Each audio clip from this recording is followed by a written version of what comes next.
Peace, y'all. Thank you so much for checking out the Klyph Notes podcast, available everywhere you listen to your podcast. This one was really cool. Had a chance to sit and chop it up with one half of the Portland-based crew, Last of a Dying Breed. Micah Fletcher, a.k.a. Kool Chief Rocks, came through. We had a great conversation, man. Started off talking about a very significant incident that happened here in the Portland metro area and the impact that it had on Micah as a human being, as well as an artist. Talked about making art. Talked about what's coming next. But yo, I think you're really going to dig this one. It's a great episode of the Klyph Notes podcast featuring Micah Fletcher. Support for the Klyph Notes podcast comes from Acapella Apparel, an idea born from a love of hip-hop, funk, and soul music and its surrounding cultures. With fashion being a huge visual part of the cultures, they've created expressive images to pay homage, invoke nostalgia, and showcase the elements that make up the lifestyle and cultures of these genres. Acapella, apparel for the music lifestyle. For more information, check out acapella.com. That's AKEPELE.com.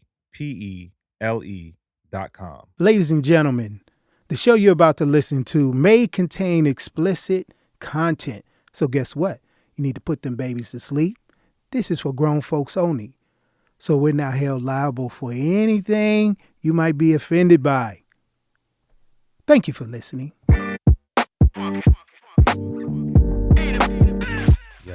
Yes, y'all.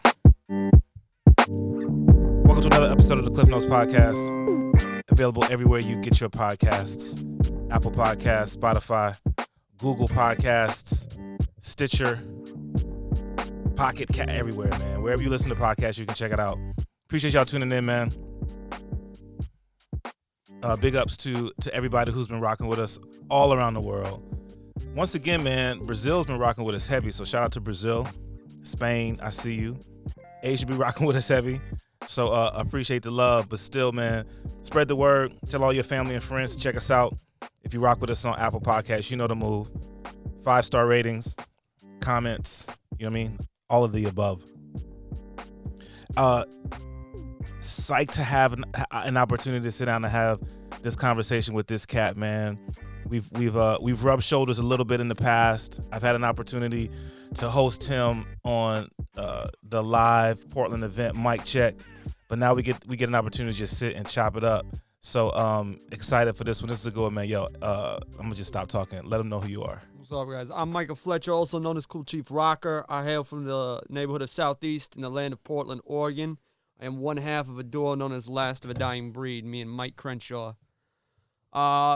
Right now we have an album out on the brink of distinction, and not that I really want to mention it, but I've had a couple of mentors at this point point out to me that it's like, me not mentioning it is almost a matter of hubris just as much as mentioning it would be. I'm also the gentleman that was involved in a stabbing on the Max train in Portland, Oregon, May 27th.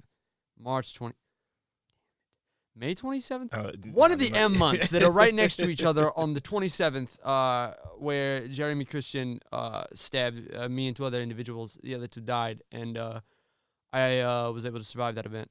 And it all kind of, at least my involvement, and that's the legitimate version. The legitimate version is my involvement involved when I saw him harassing these two young ladies on the train.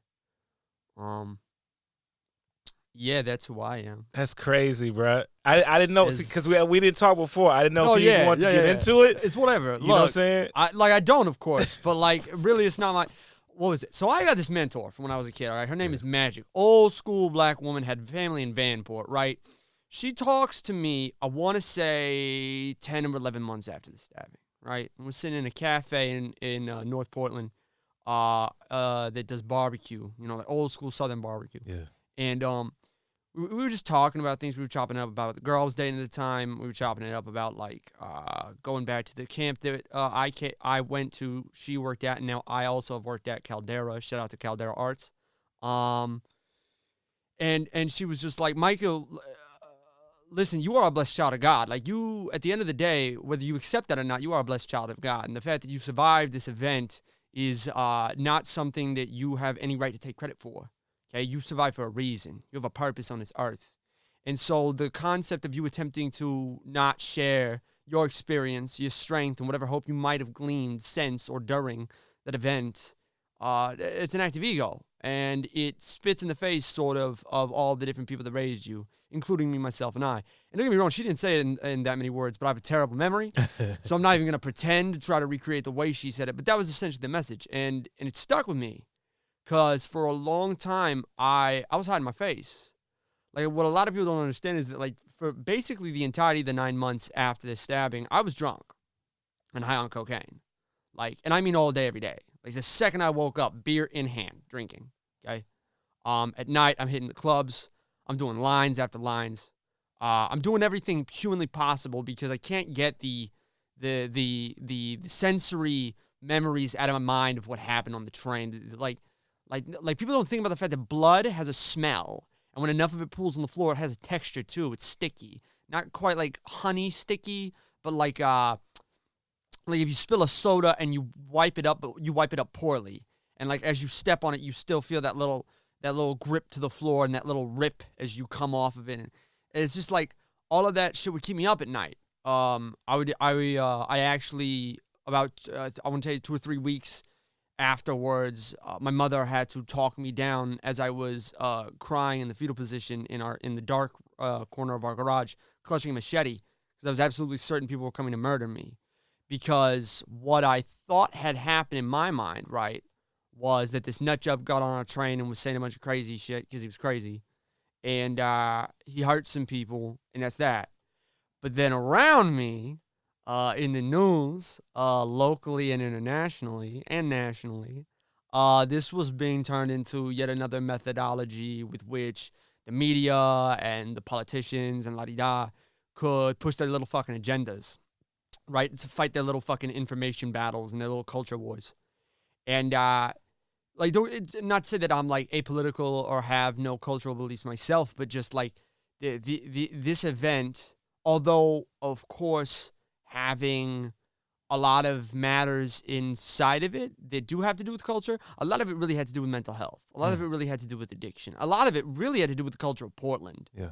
And the culture of passivity that we've kind of allowed to grow here.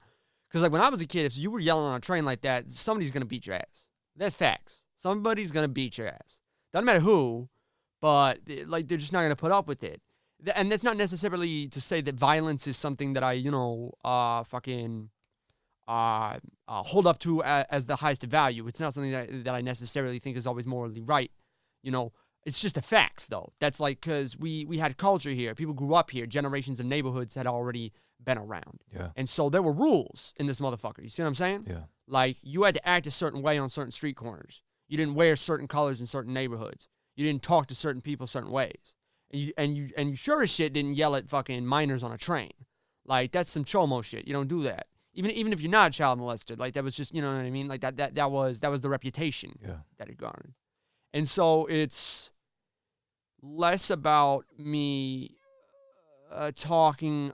not wanting to talk about it, and more about me doing the best I can to use it for maximum good. Yeah. I'm not sure what that looks like, but I'm working on it. Well, it's crazy, bro, because from the outside looking in, there are so many different levels to the situation. And one of the things I noticed that I notice now, maybe because we all have cameras and then we all have access to social media 24 hours a day. Yeah. You get to see more of the evil of humanity, people lashing out at others. Yeah. And I think you get to see one of two things. I think you get to see community responding to that hate in whatever form it is. Yeah. Or you see the opposite of that, and I think sometimes the opposite may come out of shock or fear, not knowing how to respond, not knowing how to step up, or fear of, if I step in, then what happens to me? And obviously, in a moment like that, your reaction was that of, here is someone who simply needs help, and you stepped in to assist. So I guess my point with that is what a great thing to do, to respond that way, even with everything that you said, because it is true, right? There were, again, going back to the idea of social media, we live in a world now where I can do and say whatever I want because I'm behind a screen, and you can't reach me. No, not at all. Right, and so that's different coming from an old head than it used to be before the age of social media. But an amazing response for people to look at where we as individuals or we as a community can support one another or those who need people to step up for them in a situation. And then the flip side of that and when I do that, this is the risk that I take. But putting that thought, making that thought secondary to, if I don't respond, what happens to this next individual?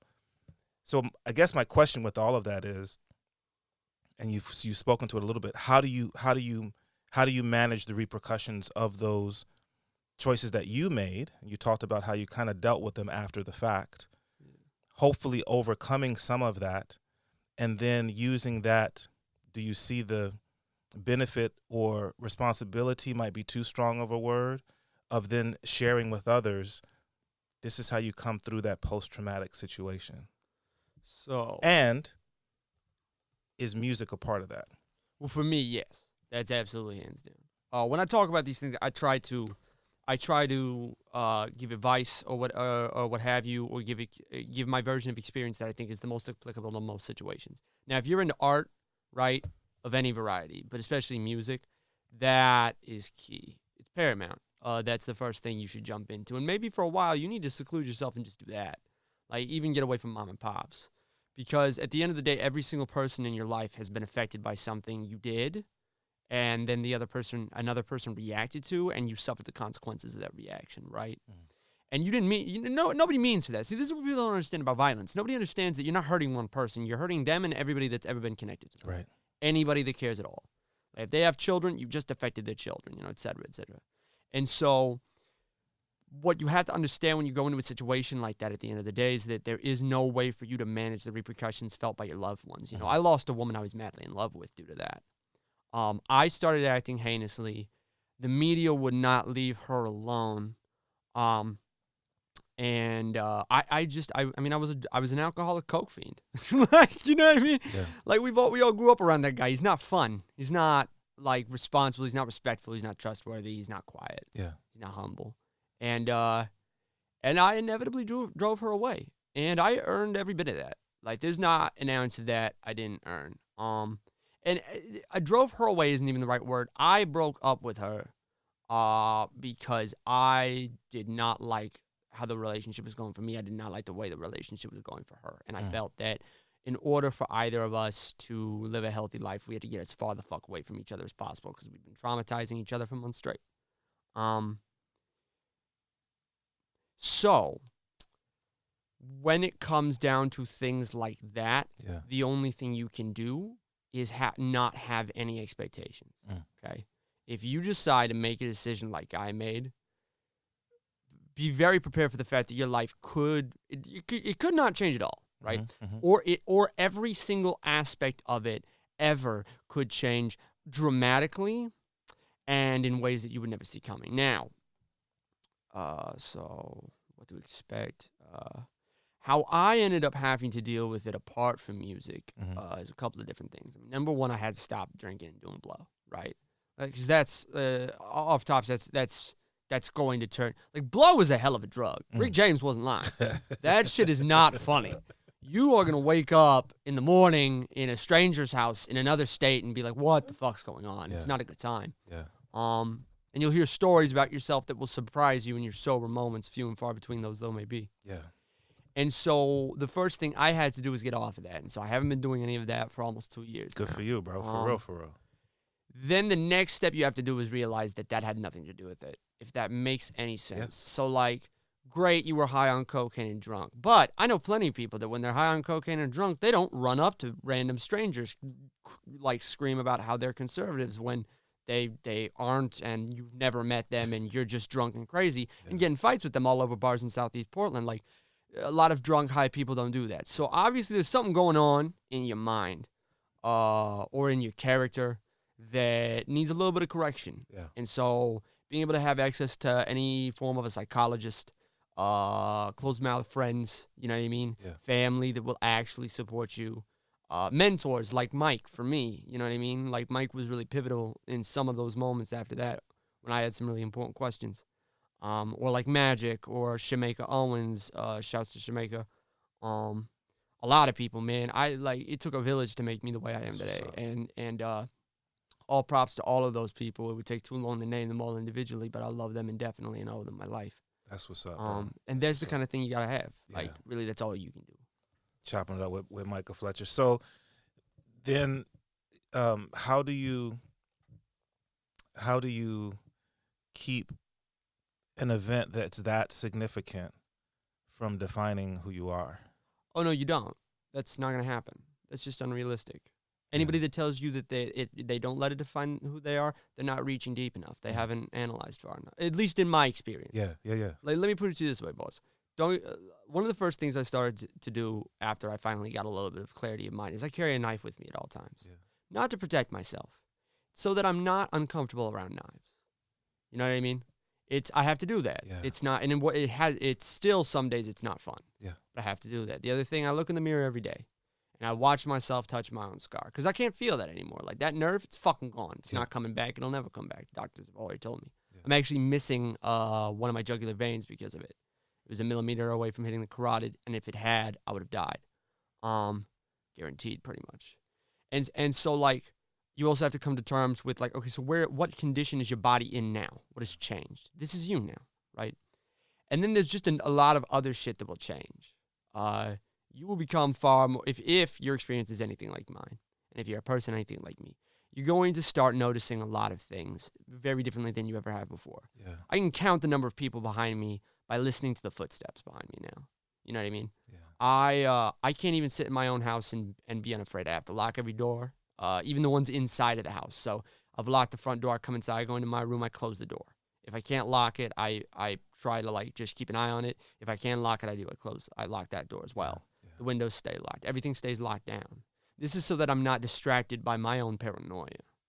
And then the other thing is you also have to constantly check in about your own paranoia and acknowledge that it's there and see where it's hitting in every part of your life. Because due to the fact that after the stabbing, on my original Facebook account, hundreds of people sent me very positive things from all around the world. But hundreds of people sent me, how do I put this? Really fucked up messages. I can imagine. The one that still to this day distinctly sticks out for me is, one of these days we're going to come to your house, murder your father, rape your mother, and set your house on fire with all of them and your brother inside of it. And actually, again, due to the way that it was politicized and published in the media, eventually my parents' address was posted onto the internet. So people could find where my parents live if they know the right spot on Facebook to look whenever they want. And so some of that paranoia will be natural, some of it won't be. And you have to manage that. You just do, because it's not changing. It won't leave. Right. That sucks, bro. I'm so sorry that, you know. Well, it is what it is, man. Look, this is what happens when a bunch of people that aren't involved in 90% of the shit they talk about start doing crazy shit in a town they don't live in. Yeah. This is what happens. Yeah. Like, and I don't just mean that on one side or the other. I mean both. Yeah. Like, a lot of these fucking activists on the left are people that want to champion marginalized peoples, but none of the people I grew up with fucking know them. Mm-hmm. And I grew up in a neighborhood where I was one of the few white people in it. Like, which didn't last long, don't get me wrong. That was from the age of, like, that was from about 3 years old till 13, yeah. So it's not a massive amount of time. Yeah. But, like, I still keep in touch with as many of those people I can. They don't fucking know these people. Right. You know what I mean? I know plenty of people in the North. I know Swiggle Mandela. He knows plenty of people in the North. I'll ask him. Like, Swiggle, hey, do any of your folks fucking know so-and-so, such and such? Like, no, I never heard of them. Yeah. And so it's like you're championing a bunch of communities based on a monolithic idea of what should and shouldn't be done. Yeah. Instead of actually being a part of those communities and talking with them on a one-on-one human being basis and being like, yo, what do you need? Like, what's going on over here that's a situation that you want to deal with, and how would you like it to be dealt with? Yeah. And how can I help you to deal with that if you want, you know, et cetera, et cetera. Right. And then on the right, you got all these fucking people from Vancouver, fucking Washington, and I guess a bunch of fucking rats are crawling out from the sewer grates in fucking Portland now, running around with, like, fucking flags draping their bodies as if that's not desecration of the flag, yelling about how much of a patriot they are. Yeah. Half of them haven't served in the military. The other half of them don't have a single idea what the fucking Constitution actually says. And then another half of them don't even give a shit about either of those things at all. Yeah. Like, this is all just a very clever front so that their shitty ideas on how the world should work can be covered in a nice, bright red, white, and blue fucking flag. And they think they're fucking clever. Like nobody can tell that, oh, the group that's one of their very first events had a fucking basically white nationalist educational program called Identity Europa at it. You know, that group is still coming around. I'm sure they're better now. Like, no, nobody's going to think that. And especially when you're not from here. Yeah. So you want to come into Portland and talk about bringing the light into Portland, like getting rid of the darkness. How do you fucking know there's darkness here? Dog, you live in another state. Who the fuck do you know that's giving you all this information about, like, the, quote, the fucking darkness, unquote? You know, like, and so, mind you, when you have these two different factions then, of course, coming at this city in the most cockeyed way possible, and a bunch of random people that have no idea what's even the fuck happening or stuck in the middle of it, like, it creates these situations where now, you know, kid gets stabbed on the train, and all of a sudden everybody's like, oh, that's the fucking leader of Antifa right there. And it's like, dog, what the fuck? I played a drum at a fucking march once, and I'm not going to bullshit you. I was there to drum. I'm not going to pretend I was there for the movement. I didn't even understand what was going on at the time. I was just like, oh, wait a minute. Is that Teresa? I met Teresa. Yeah, she seems like a nice lady. Hold on, I'll be right back. Like, that's all it was. Yeah. And ever since then, it spawned off this other thing, where now it's like I had to kind of change up. Like, it doesn't show today, but I had to kind of change up the way that I dress when I go to these things now. And now I just go there to watch, because I don't trust anybody to report the fucking facts. So I just go there to watch, and I have to fucking dress myself in as bright colors as possible, because if I don't, everybody thinks that I'm fucking, I don't know, fucking marching soldier waiting to fucking fight somebody. And I'm just like, buddy, I grew up here back when real gangs actually owned this town, okay? Rule number 1, you never fight in downtown. That's where the cops are, you fucking idiot. I'm not stupid. I'm not dumb. Yeah. If I need to hit you in the mouth, it's not going to be here. Don't worry about it. And even then, I'm not going to hit you in the mouth. I don't fucking know you. Yeah. Unless you've done something to me personally. Like, there is this one person who did something very personal. And, like, that situation, I'm working on that as best as I can to do it in a way that is legal, formal, and both parties can leave healthily. Yeah. But, like, at the end of the day, unless it really comes to that, not worth it, dog. Yeah. I know too many people locked up. Not worth it. So it's crazy to me because I'm been trying to think back to piece it together in my mind. Mm-hmm. But if I recall, Mike reached out and said, or we were talking. Yeah. And he said that he was working on a new project, a new crew called Last of a Dying Breed. Yeah. And it was kind of telling me, I was like, yeah, absolutely, Mike, whatever I can do, radio show, this, that, and the third. Yeah. That might have, and I can't remember if he sent me a joint first or if it was inviting you folk to rock at Mic Check. I don't remember which one came first. It was like, yeah, absolutely. Mm-hmm.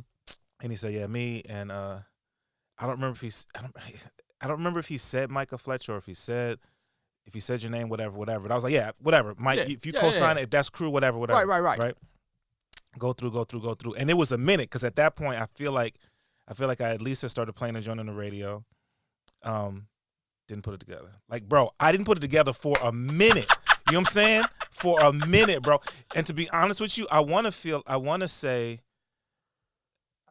that I met you and still didn't put it together. Like, it was a while. That's tight. But my point is that it's kind of what I was getting at, you know, the concept of how events that happen to us, obviously they're going to have an impact and you're going to be associated with that because that's huge. Yeah. But I first knew you as an MC. Right. You see what I'm saying? Well, and that's how most people knew me first. Yeah, you know what I mean? And then you've continued, which to me is so wonderful that you've continued to work on your art, because you are an artist and you have a skill that a lot of folk don't have, which is that you're able to take life experiences and share them in a way that becomes art, that is artistic but is very truthful and impactful.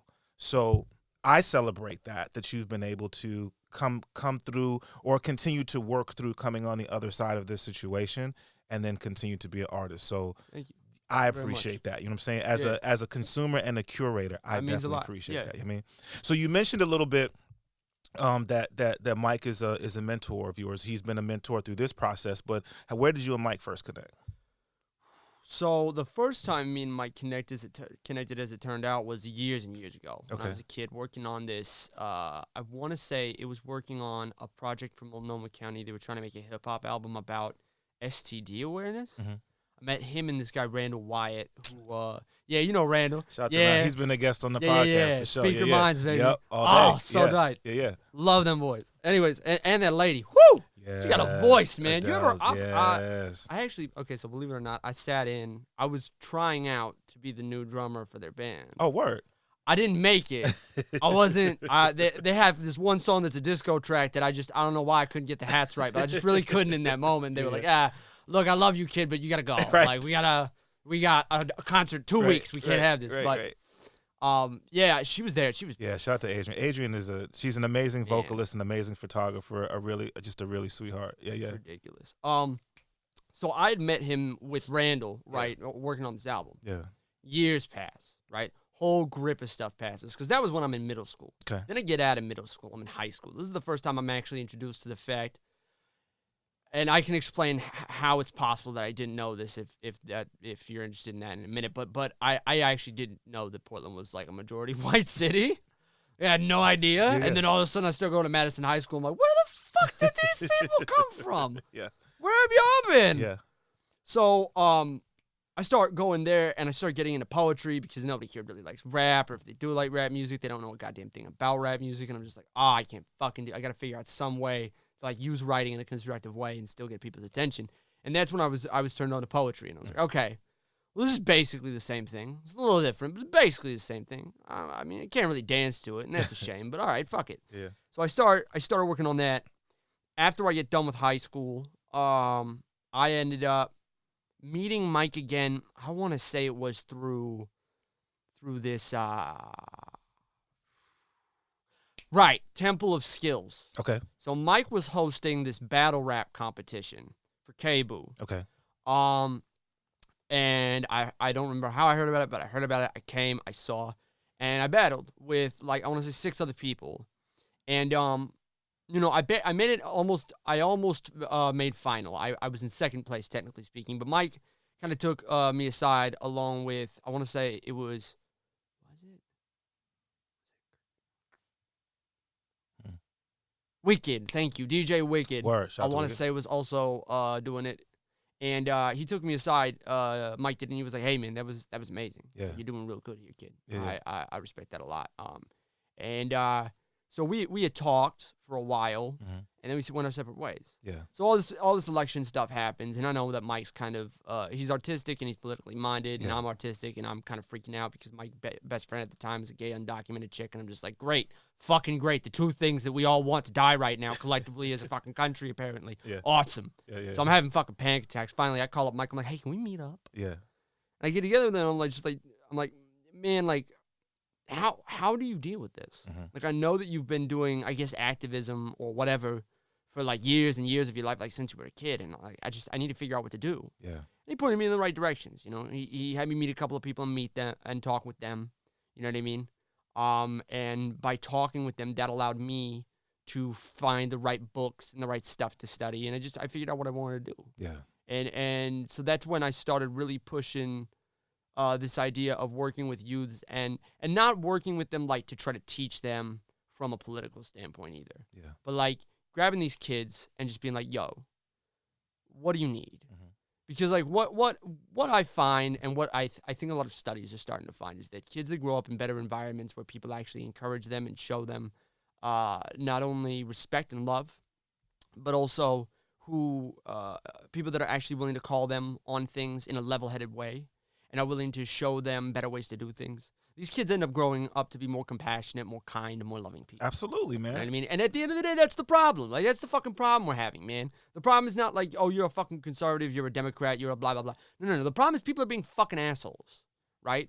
And they're being fucking assholes because they're hungry and they're homeless and they're angry. They've lost their job, they got 3 kids, they got a wife that's straight up their ass, and they have no idea what to do. You know what I mean? And then you have these other people that are from these different marginalized communities that we still don't fucking seem to give a shit about to this day, who they finally start fucking talking up and being like, yo, like, when the fuck are we going to do something about this? And all of a sudden, the country acts as if this is some, like, fucking attack on the Constitution or some shit. And even though this is even though at this point, right, we are in the age where you have a computer in your pocket. Yeah. Anybody and their fucking mother could very quickly and easily realize, oh, wow, we fucked up, like, historically, like, big time. We still just don't seem to be interested in that. We're like, why would I read and learn facts when I could just do what I've been doing? And so instead of listening to these people and actually trying to work out methodologies with which our communities can live in a more coherent and beautiful way, we have this bullshit where we get really defensive and reactionary. So instead it's like fucking liberals sitting there talking about everybody needs to calm down. All this extremism isn't helping anything. And then we have these conservatives talking about these fucking liberals don't understand how to run a government. And then you have more extreme right-wing people being like, this fucking country is being ruined by these immigrants and these fucking queers and all this bullshit, and we just need to tear it all down. And then you have these extreme left-wing people that are like, well, we kind of hate everything, so fuck you. And that's great. All of these are very, well, not all of them. Most of these are somewhat valid and have some kernels of truth to them. But the problem is, you'll note that none of what I just said was like me explaining you the solution to these problems. Right. Like, not a single one of those things was like, oh, here's the problem. Here's how I think we should solve it. It's fuck you, fuck you, fuck you, fuck, which is useless. It's a waste of my time. Yeah. If all you have to say is fuck you, you're wasting my time. Talk to somebody else. Yeah. And so, like, right now, I'm trying to work with a lot more people in the community, from all parts of the spectrum that are actively looking at solutions that I'm like, okay, that's a solution. I can actually see that working out. And working with people instead of just spreading the same vitriol that's been being spread, moment by moment, minute by minute. Yeah. Well, I mean, so much of it is we're lazy and we become sheep. And like you mentioned, we all have a computer in our pocket and we all walk around with our head in social media and we get fed whatever. And it's human nature to a certain degree to gravitate towards people who are like-minded. And I think what has happened now is that we've developed this system of, well, if this person thinks the way that I think, then I'm going to join up with them with whatever they are involved in. And then these groups have then attached themselves to something, right? And so we call it now conservatism, we call it liberalism, we call it Christianity. And if you look at it, what the groups that operate under those names now, they've totally tarnished what that is. But what we've done is we've just created, or we've allowed ourselves to be pushed into this system of separation that's been happening now for several years, right?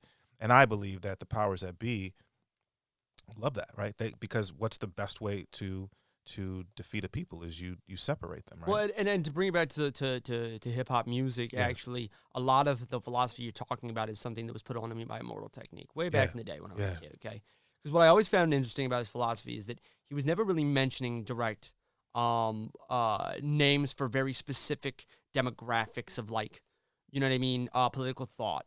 And even if he did, it was typically outside of the song.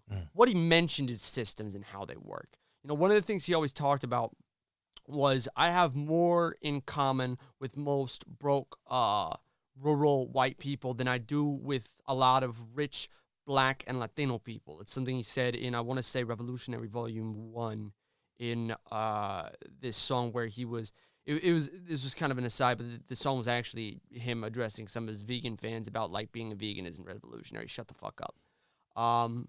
Which I found hilarious. And that got me to thinking, I'm like, wait a minute, there is kind of something to that. Like, because I've always noticed, even when I was a kid, I was like, I've met people that have beliefs that I disagree with, but that seem like good people. And that doesn't make sense to me. Why would that be? Why do we have these cultural norms in this country that have been for so long and permeate so many different parts of the society that they become a system in and of themselves? Why is that happening?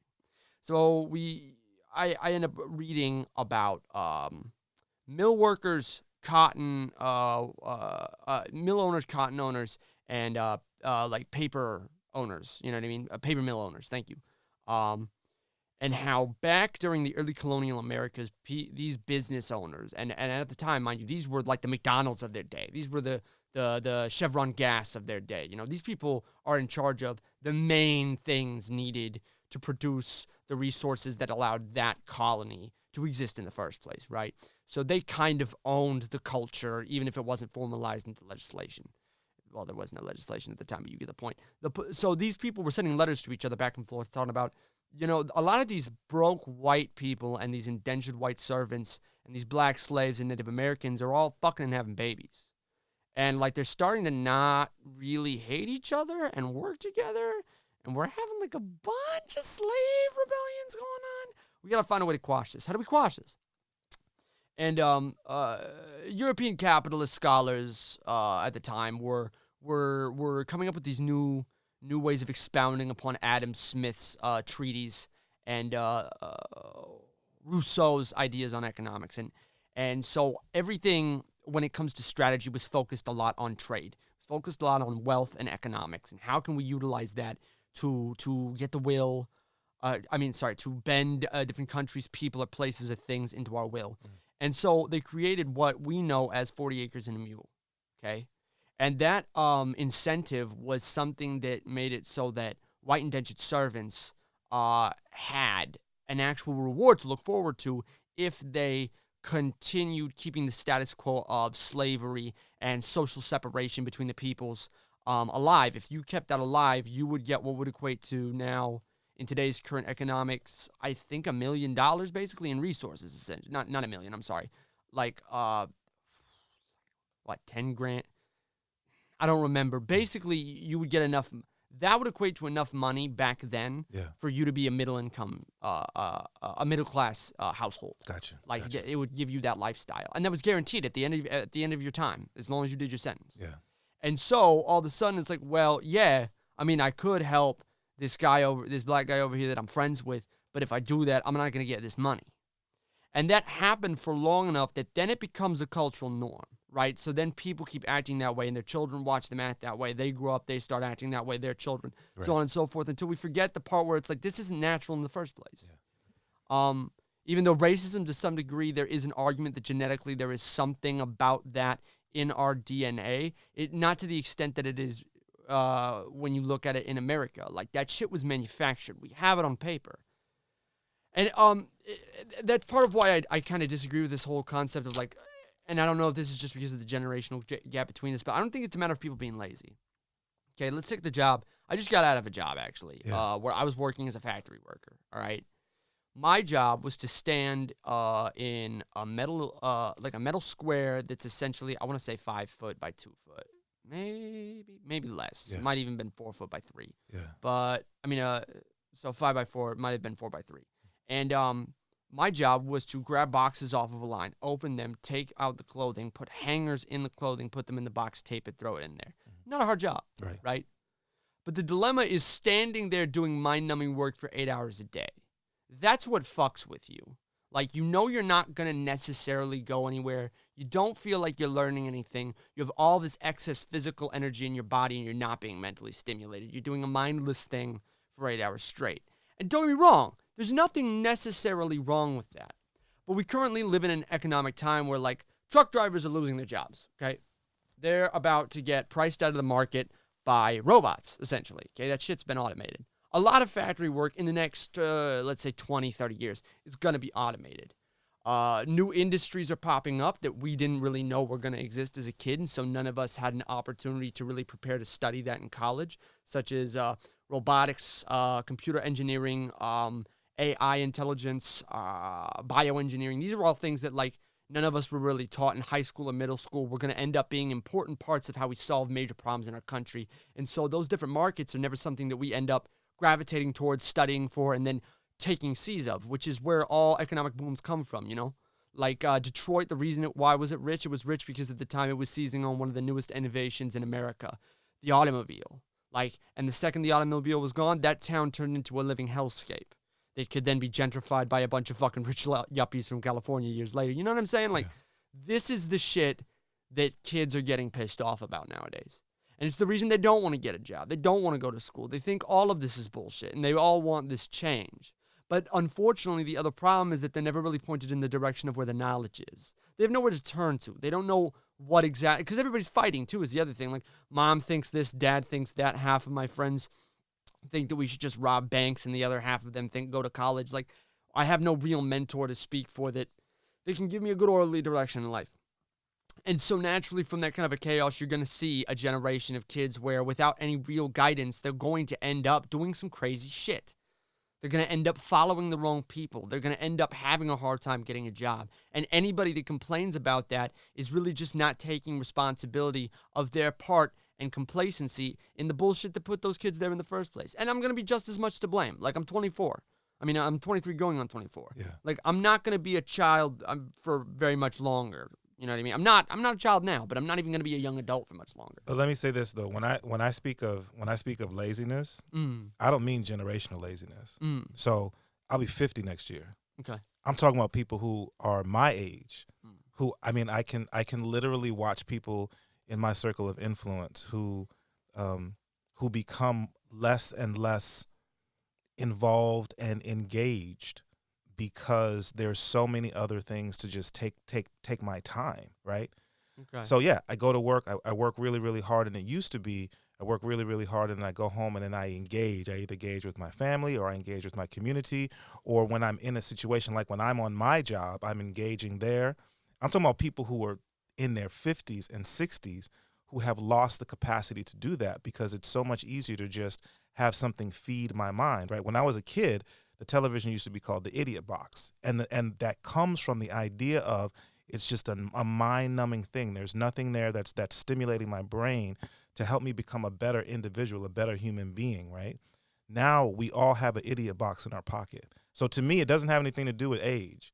It's a matter of being in a society where the things that you just talked about, those are not the things that we on a grand scale that we promote and that we push, right? And like you said, but I'm guilty of it too, right? Yeah, no, I was just going to say that. So am I. Yeah. I'm like, yeah, like we're talking about this, but like I don't know what the fuck I'm talking about. Like, not really, bro. Absolutely. And so, I think talking about it is a piece, is one of the many things that we can do, because sometimes it's just a matter of waking people up. And I don't mean like everybody's on woke right now. I mean literally just helping people recognize and realize, wow, you know what? You're right. If I spend a little bit less time involved in that and put a little bit more time in something that will make me a better person tomorrow, then I'm on a different path. I'm on a path that, and I mean, and I know it's a slippery slope to tell people what to do with their lives, but I'm just saying, I think if we just look at the fact that there is such a separation now, it's sad, man, and it's scary. And I think that's one of the things, one of the many things that can lead to that disconnect that causes a lot of this. Yeah, but so the reason I am what it seems like I'm doing is I'm trying to justify people in the bullshit. The reason that it seems like I'm doing that is, like, let me take for instance the things that I am getting involved in. Yeah. So like right now I'm trying to write a book. Right now me and Mike are working on our next album. Right now me and Mike are working on a new video, actually, believe it or not, for one of the songs on our current album. Yeah. And like every step of the way in each of these processes are problems, right? Now, problems are not a problem. Problems are opportunities to learn and grow. Say that. But when the problem is something like, what is it? Hey, man, I'm going to need $3,800 for this promotion, okay? I'm not learning anything from that. Right. There's nothing I just learned. You know what I just learned? I learned that I'm fucked. Like, that's what I learned. I learned that I don't have $3,800, I'm poor, and I'm never going to make it in this industry. Like, that's what the fuck you're learning, right?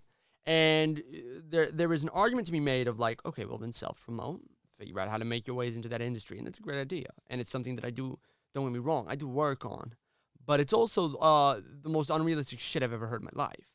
That's just simply not how it works. Especially in a situation like this where you're trying to seize a moment and try to do something useful with it. I have a finite amount of time before, like, at the end of the day, if the 24-hour news cycle of this country is going to go, okay, next. Like, I have a finite amount of time before I can really take this and fucking run with it. And so if I don't figure out how to really push this message and build a base with which I can then move forward and try to do something useful with it, then I'm kind of fucked. And I'm just gonna kind of be on my own. And even if I am successful, it's still going to be different than it would be maybe if I had been able to get it done back then. Now, that is a mistake, though, also, I admit, that a lot of musicians make, where it's like, well, but, you know, you look back and you're like, I should have done this differently. I should have done that differently. I do thoroughly believe that it all comes through in due time.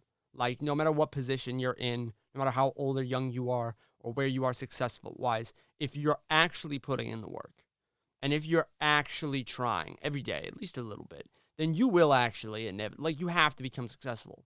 Maybe you won't be famous, but, like, Brother Ali's not famous, but he's 78 years old and he pays his bills. So, like, tell me, what are you measuring success in? Like, what's your gradient? Yeah, that's like, the question. I don't give a fuck whether I'm Jay-Z famous, man. I just want to be able to do things that I love for a living. Yeah. And help as many people as possible on the way there. You know what I mean? Like if I'm being honest, I don't even really want to be successful in music for the sake of being like this famous person. I want to have enough money that I can come back here and invest in a school. I can buy up an apartment complex. I can buy up a fucking grocery store. I can start taking back the fucking neighborhoods that my friends used to live in. That's what matters to me. You know what I mean? So we've been touching on it a little bit, but let's take a couple minutes and talk specifically about the release. It released this year in June. The album that you and Mike put together as Last of a Dying Breed, called Brink of Distinction. The project's dope. It's concise. You know, there's not 21 tracks on it, but it's deep. It's one of those albums where you really do have to sit with it because it's dense. There's a lot of great information in there. But talk a little bit about the putting together of that project. Let's start with the name, Brink of Distinction.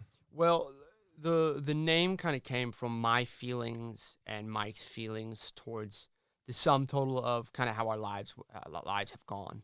Now, me and Mike, if you looked at our lives, if we were able to really divulge full story, like to somebody sit down and put pen to paper about it, you'd think it was a fucking comic book. Like, you wouldn't believe it. You'd be like, bullshit. What are you, 145 pounds? Fuck you. No, that didn't happen. Yeah. Right? And so, because of all the different things that we've lived through and we've experienced that a lot of people, some twice, 3 times our age, will never experience, have never experienced. You know what I mean? We've always kind of felt we were on the brink of being distinct from the rest of people. And if we could just figure out how to get through that, there's this wall, an invisible wall, and it's a hair thick. And you can touch it and feel it, and if you just get right through that motherfucker, you'd make it. Yeah. In whatever way that looks like, you would start to really grow. Yeah. And so that's kind of the feeling that I at least wanted to elicit in everything in this project. That's why the background that's why I like the cover art is an emblem we came up with a background in a starry night sky. Like, it's all about dreams. You know, you're looking up into the night, you're seeing all these twinkling stars and playing connected dots in your head, trying to build pictures of a world that you want to exist someday. Yeah. One day, maybe, if you're lucky. You know what I mean? We got like a cane, a blade, a bat, and a microphone. And that's to remind you that we can support you as you walk down your way. We'll cut you if you get inside of ours. And at the end of the day, we're going to be able to hit the ball right out of the park anytime you have a problem with it. And trust me, all of it's going to be done with the mic, and that's why the mic is in front. You know what I mean? And it's red just to remind you how passionate we really are. Now, is all this nerdy as fucking excessive? Oh, absolutely. Yeah. No, absolutely. Right. But that's how I like to roll, man. Yeah. Like, and a lot of people aren't really a fan of that, and I understand. That's great. Good, good for you. But I want to find a way to make smart cool again. You know what I mean? That's kind of my thing. I'm not trying to be the new like I'm not trying to fucking bring back the Radio Rakim era. That's not what I'm saying. What I'm saying is, why can't I take the spirit of that and that energy and then give it a modern twist so that you still bob your head and shake your ass to it when you're in the car? Like, come on, man. It's got to be doable. I love it, man. Because I think, that's something that I've been on for the last several years, man, is the idea that ignorance is not cool. And I think that we've come to that place when we think of this art form that we love, hip-hop, that we forget what it's really about. It's about education, man. It's about community. It's about love. It's about peace. And it's about having fun. And I think what's happened is we've taken having fun and put it in front of all of the rest of that, and we've forgotten. And in any situation, bro, I don't care how much money you have. I don't care what access you have. In any situation, fun only lasts so long. Eventually, you're going to get tired. Eventually, what was fun gets boring, right? And that's why, as you mentioned, that's why everybody's always looking for the next, right? But education, love, peace, unity, those are things like that can and should last forever. So with my platforms, I'm a huge fan of that idea, that concept of let's take this knowledge and put it in a place and put it in a way that's palpable to you, put it in a way that you can digest, but put it in a way that's going to fill you up, that's going to stick with you. You know what I'm saying? It's going to give you that really full meal, not the happy meal. So I love it, bro. I love what you guys have done. I love them. I love the journey that you're on. I love the passion that you have for that. And as long as you guys continue to do that, man, you got platforms. Don't even worry about it. And I think we know that in any industry, it is difficult to try to, like, how do I make that next move? How do I get my art in front of people that can help me get to the place that I can't? How do I open these doors? Well, it's actually, so here's what's interesting to me about it. I actually feel like that's one of the few things that I do have control in front. Like, I appreciate the concept of promotion, okay, but Chance the Rapper hasn't ever, like, his first album came out last year. And I've known of him for 12. Right. So obviously, selling albums, A&R, publishing, it's not necessary. It really isn't. What is necessary is having music that's like a virus. Your music needs to be so good that people don't have a choice but to like it. Okay, that it's not optional. Like, I don't like gospel music. I have no fucking interest in gospel. I haven't been to church since I was a very young man, and I'm not even saying that that's something to be proud of. It's just the facts. Mm-hmm. And when I heard Coloring Book, I believed in Jesus again. At least while I was listening to that song. When the praises go up. Like, I don't give a fuck, man. Yeah, it's amazing. Yeah. So good. And so, like, that is what, like, if there was any advice I'd give to an aspiring artist in Portland right now, it's this. If your shit's dope, people are going to love it. And they're going to spread it. And you're going to be successful. So if it's not spreading yet, look at your stuff. Like, as far as I'm concerned, I love the album that we just made. But I guess it's time for us to do better. You know what I mean? It's a good album. Don't get me wrong. It's a great album. But, like, even listening to it now, I'm like, I was a little upset when I wrote this. This is kind of a downer.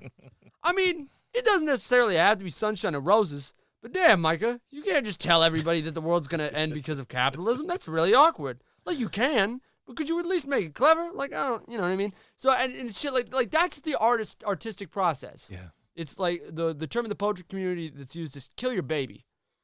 We know you love your poem. We do. You worked very hard on that comma, and I need you to erase it now because it sucks. It's shitty, and so is this line. Get rid of that too. You know what I mean? Yeah. That's all it's about. That's what's up, man. So you mentioned that you've given people a little bit of a sneak peek. So you just mentioned need to work on it, but you say you and Mike are working on your next project. Oh, it's happening. That's what's up. It's gonna happen. That's what's up, man. Like a lot of really what I personally want to work on right now is just trying to find a way to make sure hooks slap like really hard. Yeah. Because, like, I do acknowledge that unfortunately, like, we have no time, no attention span. Like, we just don't.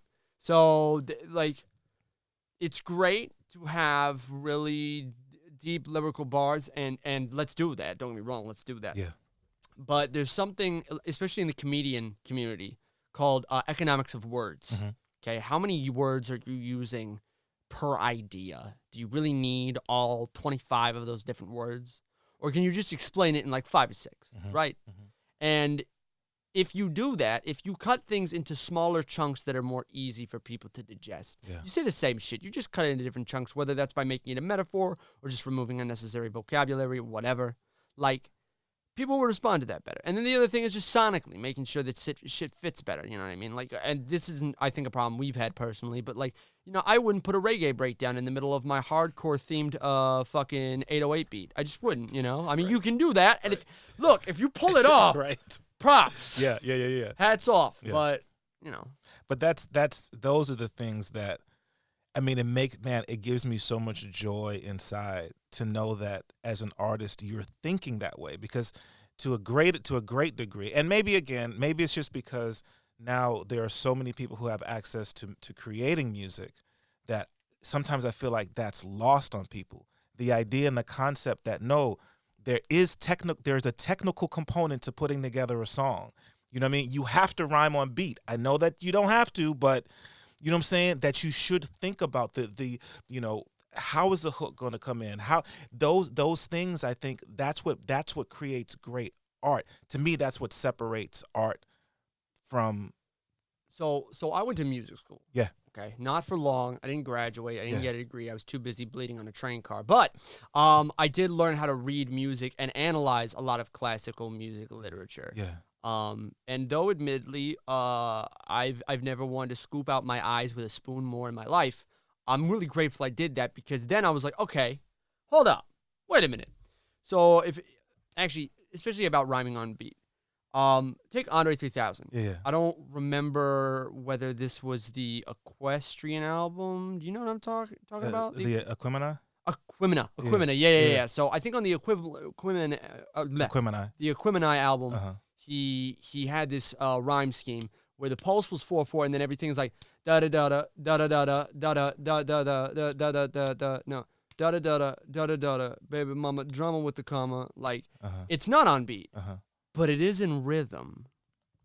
You see, like, this is why, and this is why, like my mentors have always told me in music, they've been like, Micah, nobody gives a fuck about what, like you can be the hottest, biggest, baddest motherfucker on the block. Where is your craftsmanship? Yeah. Show me your credentials. Can you rhyme in 4? Can you rhyme in 12? Can you rhyme in 3? Yeah. Like, what do you bring to the table? Right. If you're willing to sit down with these songs on a sheet of paper and actually write out the rhythms, and it can be done, even if you don't know how to do notes. Yeah. If you just put 4 dots down, right? If you just do basic, like, this was shit that was invented in the 80s by a dude that, like, not necessarily a fucking scientist. Yeah. You just throw 4 dots on the goddamn page and write where the words fall in between those dots. Right. You're going to figure it out. It's not rocket science. It can be done. And then the other thing, and this is a real fucking important thing to me. If you want to know how to be able to make fucking insanely beautiful beats like fucking, like A$AP Rocky or Kendrick or fucking Blockhead. I don't know. You know about big Blockhead? No. Blockhead's this cat out of New York, fucking amazing beat maker. Theory, there's a good example. Like, you want to know how they do what they do? They listen to music that isn't rap music. Yes. Say that. That's how. Say that. They listen to classic. Right. They listen to funk. They listen to jazz. A little bit of country. Yeah. Fuck it. Why not? Let's hear a metal album. Yeah. Like, and even if they don't like it, you learn a little bit of something. Yeah. You learn, like, oh, that's the rhythm that reggae uses to be reggae. Mm-hmm. That weird and 2 and 4 and 2. Like, dorky as that is, I bet you if I put some fucking 808 synth behind that motherfucker, this is gonna be nice. Like, the little shit like that. Yeah. No, that's huge. That's huge, man. Bro, so much here. I hope people can. I mean, you've dropped some gems, bro, on all, when it comes to art as well as how we deal with one another in society. Definitely grateful for you coming through. Excited to see what's next. If people are trying to stay connected with you to see where you're at, what you're doing, what you're working on, what you're building, what's the easiest and best way for people to do that? Or is there a way? So it looks like a ghost town right now, but I promise you it won't be for much longer. There are 3 different pages on Facebook you can look at. One isn't a ghost town, and that is Mic Crenshaw at Mic Crenshaw on Facebook. Yes. One of them is kind of a ghost town, but not really, because I'm trying to learn how to actually promote and be consistent, which is Micah Fletcher. And then the Load B page, Last of a Dying Breed, but put out as Load B PDX on Facebook. That is something you can go to, and we'll be posting updates. It'll be happening. That's what's up. You can also hit me up on the Kool Chief Rocks at Instagram. You can hit Mic Crenshaw at Michael Crenshaw on Instagram. Michael.Crenshaw, I want to say, on Instagram. And you can keep up with everything we're doing. That's what's up, man. That's what's up. Kool Chief Rocks, a.k.a. Micah Fletcher, one half of Last of a Dying Breed. The project is out. The current project is out right now, Brink of Distinction. And you said you guys are working on visuals for another joint? Oh, yeah. That's what's up. Oh, it's going to be nice, That's man. what's up. If you're trying to figure out what we're talking about when we're talking about the visuals here, just look up Heavy Bag. Heavy Bag. Which is dope. Which is dope. It was weird. Which is dope. Man. Which is dope. Yeah. Woo! Bro, wait. Do we have time for a quick aside? Yeah. You know, some guy took a screenshot of part of that video and said that I was running through Portland with a bunch of guys with rifles, right? I did not know that. Bro, so check this out. Some cat on Twitter, because I just got a text message from a friend of mine. They're like, so, have a fun night last night? And it was the morning I'm getting up for work, and it's like 4 a.m. I'm like, what the fuck are you talking about, man? Yeah. He's like, well, apparently you were running around downtown with a bunch of assault rifles last night. I was like, what? So he sends me this post. Some fucking idiot took a copy paste of one of the screens from the video where it's me lined up with a couple of other cats, Right. and the plot in the scene is that we're about to fight this Klansman on a truck, and it's all in black and white to kind of show you that it's a vision from the past or whatever the fuck. Right. There's a post. It doesn't matter. Yeah. But he had posted this on Twitter as if this was something that was actually happening, like I had posted on Facebook. It was hilarious, so funny. See, that's scary, bro. That's scary. The fact that somebody can fake news, right? I mean, you know about deep fakes now, right? No. Oh, bro, they can doctor your face into pornography if they want to. Well, I have seen some of the stuff that they can do now, where they can take your face and then somehow sync your facial expressions and mouth in such a fashion that they can make it look like you're saying whatever they want you to say. Yeah, but they can also they can do that in a way where it is so well blended into a video, like a moving video, not live, but a video that it looks like it was a recording. That's not cool, bro. It's welcome to 1984, That's baby. Not cool, bro. Wow, bruh. Like I said, this has been dope. Thank you so much for coming through, man. Micah Fletcher, one half of the crew, last of a dying breed, straight out of Portland, Oregon, hip hop crew. Excited, like I said, excited to see that that you guys are doing what you're doing. I embrace that. Thank you, brother. Thank you so much for the time, Klyph. Absolutely, man. Check out Micah Fletcher. Check out Last of a Dying Breed. Check out Mic Crenshaw. Because they dope like that. For real. A couple shout outs real quick, man. I got to give a shout out to X-Ray FM for continuing to be gracious hosts of the recording of the Klyph Notes podcast. Big ups to my folk over at Acapella Apparel for their continued support of the Klyph Notes podcast. Check them out online at acapella.com. That's AKEPELE.com. It's apparel for music lifestyle. And then last but definitely not least, big ups to the homie Theory Has It for creating the official theme song for the Klyph Notes podcast. Theory's a beast. Got that new project out. You should check it out. I love it down here. Also got the project with Crumb. It's a busy dude, man. Once again, check out the Klyph Notes podcast wherever you listen to your podcast, Apple Podcasts, Spotify, Stitcher, Google Podcast, or you can check us out at www.klyphnotes.com. If you have a question or comment, you can hit me up on the email, klyphnotes@gmail.com. Be sure to check me out all over the place at DJ Klyph, at DJ KLYPH. Check me out every Saturday night on X-Ray FM, 8 to 10 p.m., playing the very best from the Northwest and worldwide. Once again, big ups to the homie, Kool Chief Rocks, Micah Fletcher, one half, Last of a Dying Breed. Once again, brother, thank you so much. Thank you. All right, y'all. Until we have an opportunity to do this again, y'all be blessed. Peace.